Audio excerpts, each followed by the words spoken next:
Next on my tiny bench is this very nice Magnavox CDB650. Similar to the 560 we worked on recently, the symptom is no power. We've not verified that yet. Two primary differences between the 650 and the 650 and the 560. Actually, three differences I'll talk about briefly. One, the 650 has this fold-down programmable keyboard, and what that allows you to do is direct access to a track. So if you wanted to play track 9, you'd press 9. 9 would appear here, press play, and it goes directly to track 9. Another thing that's different is it features this functionality called FTS, Fast Track Search, I believe it stood for. What that lets you do is program a sequence for a given disc. So let's say you have a disc that has 10 tracks, and you only like tracks 3, 7, and 9. After you program it in, every time you would then put that disc into the tray and load it up, it would be prepared to play tracks 3, 7, and 9 based on your stated preferences when you did the programming. Then the third difference between the 560 and the 650 is there is an additional filter stage. So on the back, as you'll see, we've got two sets of analog outputs. This is the standard set, and then it goes through another filter stage, and this is the secondary set.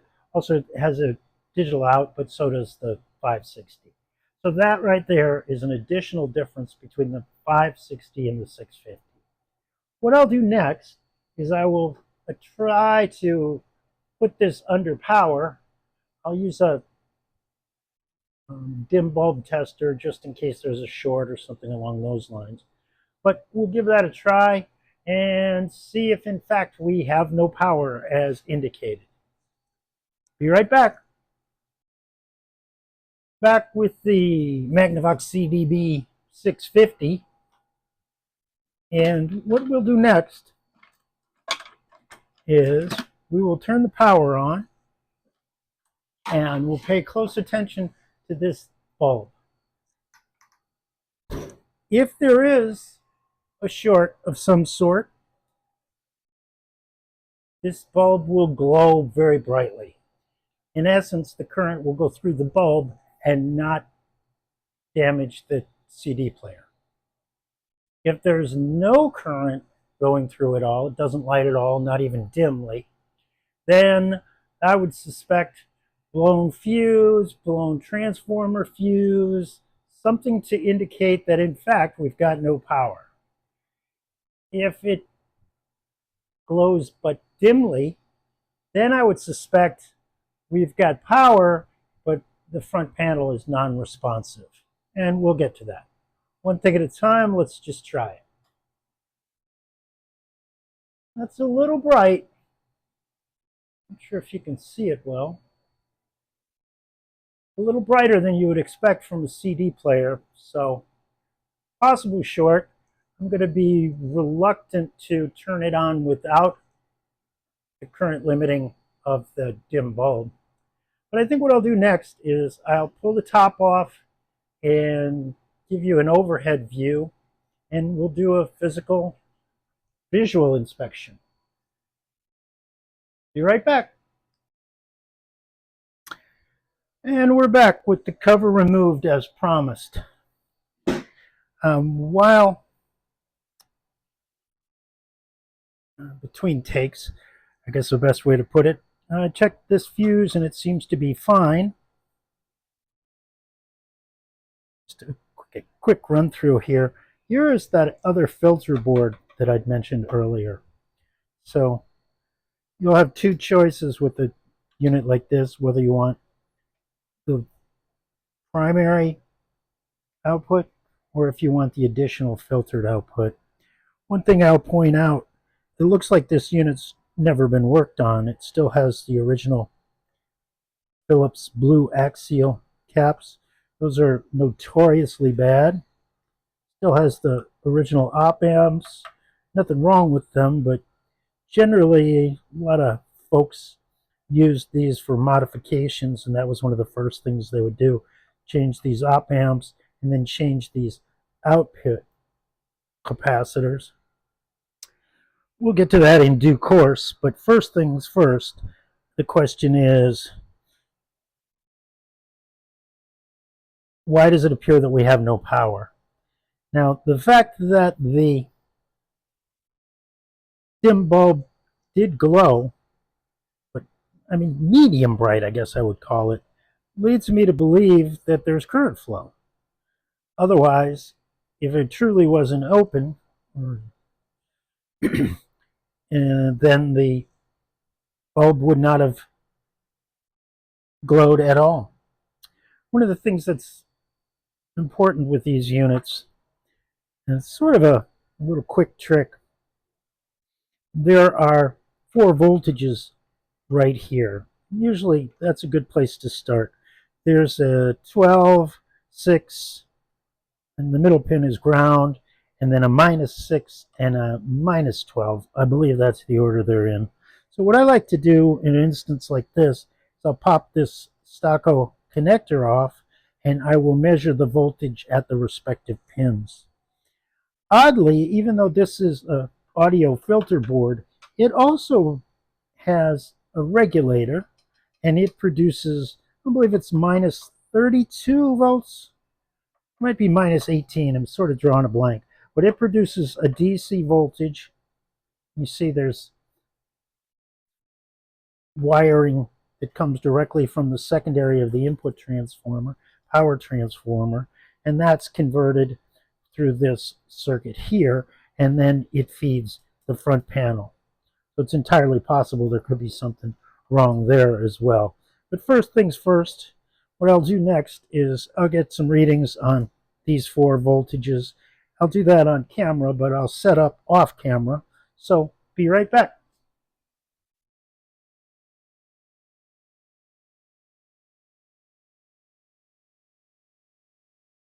Back on my tiny bench, obviously got the voltmeter hooked up. You can see I've disconnected this stocko connector. What I found is that the pins that the stocko connector connects to are the exact right size for these DuPont wire connectors, also called breadboard connectors. So that's what I've got hooked up now. I've got one on the top and then a ground in the middle. Let's see what voltage we're reading right here. 7.7. That seems like that could be a problem. Just make note of it and work our way through the other voltages.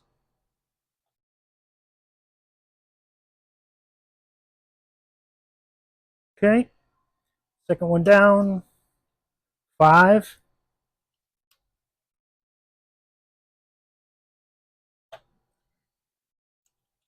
I do want to point out that this is plastic, so certainly insulated. I don't really trust myself just putting a probe there. Too easy to short it out. Nothing to be gained.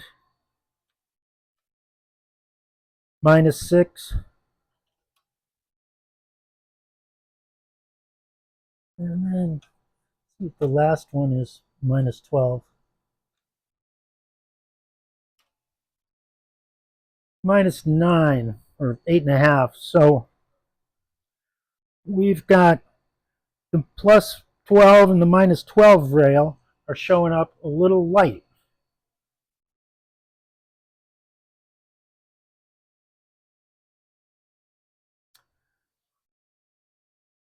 I'll be right back. Back on my tiny bench with this Magnavox CDB650,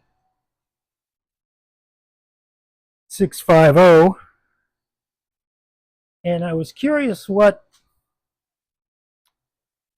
a DC voltage looked like, so I hooked a scope up, and thinking that it's supposed to be 12, I'm seeing about 8.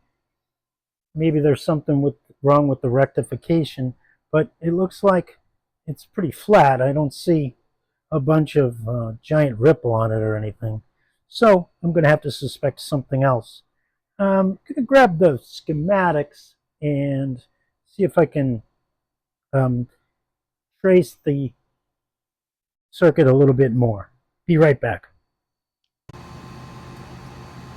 Back on my tiny bench with the Magnavox CDB650. Recall that we've got a power issue, and we pulled off this connector and we checked the 4 voltages there, 2 of which were low. Now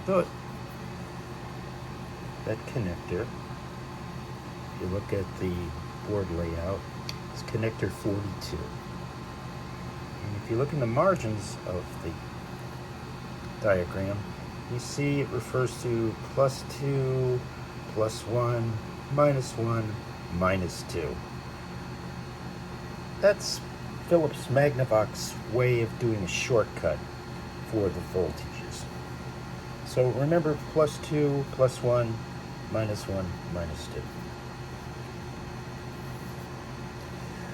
So then if we find the actual schematic,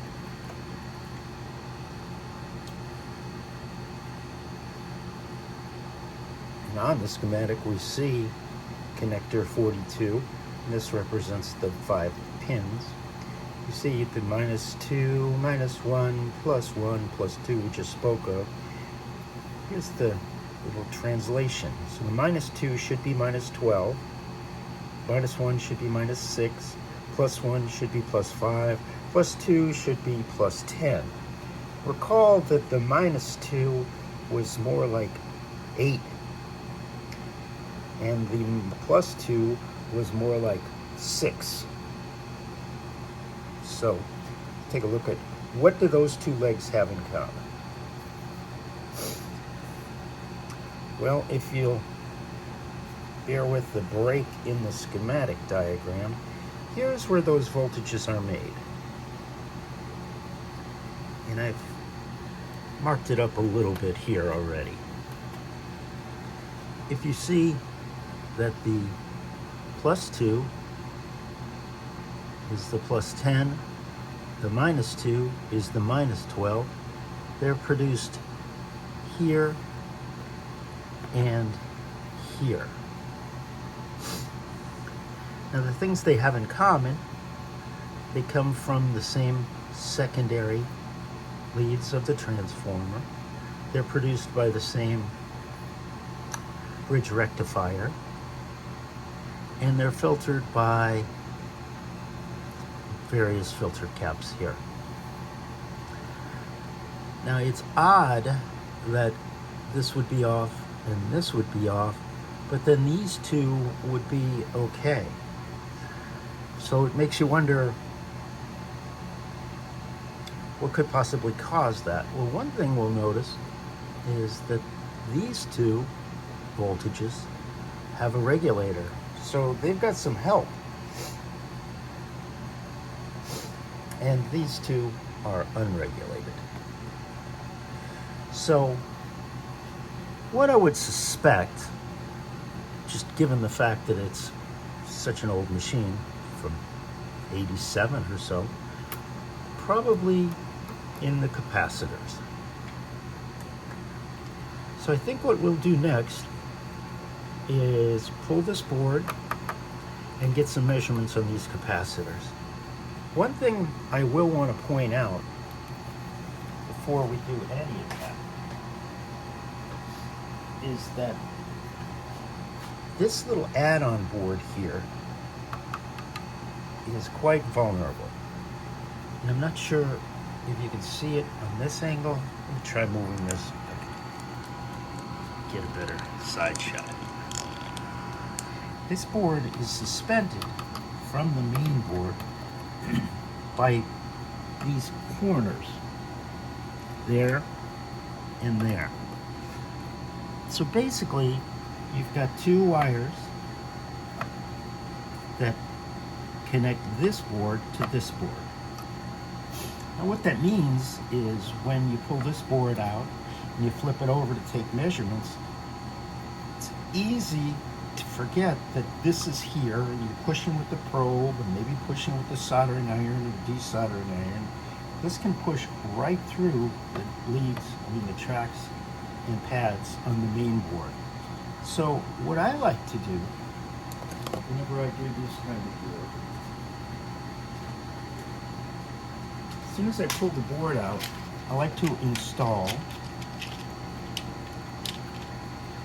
something along the lines of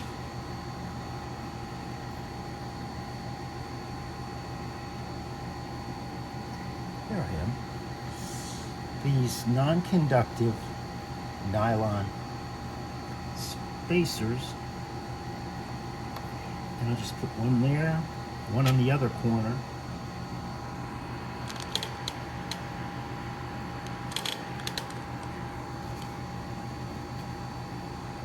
Which then helps to protect this board, because instead of putting the weight on this board when you flip this, you're actually absorbing the weight with those spacers.